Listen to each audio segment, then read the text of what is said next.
ಕ್ಷಣದಿಂದ ಕ್ಷಣಕ್ಕೆ ಅಲ್ಲಿ ಪ್ರತಿಭಟನಾಕಾರರ ಜಮೆ ಆಗ್ತಾ ಇರೋದು ಜಾಸ್ತಿ ಆಗ್ತಾನೆ ಇದೆ. ನಮಗೆ ನ್ಯಾಯವನ್ನ ಒದಗಿಸ್ಕೊಡಿ ಅಂತ ಹೇಳಿ ಪ್ರತಿಭಟನಾಕಾರರು ಅಲ್ಲಿ ಸೇರ್ತಾ ಇದ್ದಾರೆ.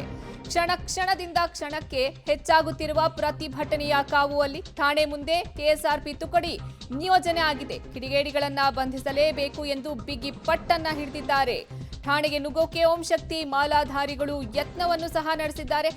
ಠಾಣೆ ಮುಂದೆ ಬ್ಯಾರಿಕೇಡ್ ಅನ್ನ ಹಾಕಿ ಪೊಲೀಸರು ತಡೆಯುವಂತಹ ಕೆಲಸವನ್ನ ಅಲ್ಲಿ ಮಾಡ್ತಾ ಇದ್ದಾರೆ. ಕ್ಷಣದಿಂದ ಕ್ಷಣಕ್ಕೆ ಅಲ್ಲಿ ಪ್ರತಿಭಟನೆಯ ಕಾವು ಹೆಚ್ಚಾಗ್ತಾ ಇದೆ. ಪ್ರತಿಭಟನಾಕಾರರು ಅಲ್ಲಿ ಹೆಚ್ಚಾಗಿ ಜಮೆ ಆಗ್ತಿದ್ದಾರೆ. ಠಾಣೆ ಮುಂದೆ ಕೆಎಸ್ಆರ್ಪಿ ತುಕಡಿ ಸಹ ನಿಯೋಜನೆ ಆಗಿದ್ದು ಅವರ ಬ್ಯಾರಿಕೇಡ್ ಹಾಕಿ ಈ ಪ್ರತಿಭಟನಾಕಾರರನ್ನ ತಡೆಯುವಂತಹ ಕೆಲಸವನ್ನ ಅಲ್ಲಿ ಮಾಡಲಾಗ್ತಾ ಇದೆ. ಕಿಡಿಗೇಡಿಗಳನ್ನ ಬಂಧನಕ್ಕೆ ಒಳಪಡಿಸಬೇಕು ಅನ್ನೋದು ಈ ಪ್ರತಿಭಟನಾಕಾರರ ಬಿಗಿ ಪಟ್ಟಾಗಿದೆ. ಠಾಣೆಗೆ ನುಗ್ಗೋದಕ್ಕೂ ಸಹ ಓಂ ಶಕ್ತಿ ಮಾಲಾಧಾರಿಗಳು ಯತ್ನವನ್ನ ನಡೆಸಿದ್ದಾರೆ. ಇದನ್ನ ತಡೆಯುವಂತಹ ಕೆಲಸ ಪೊಲೀಸರು ಮಾಡಿರೋದು. ಜೆಜೆಆರ್ ನಗರದ ವಿಎಸ್ ಗಾರ್ಡನ್ ಬಳಿ ನಡೆದಿರುವಂತಹ ಘಟನೆ ಇದು.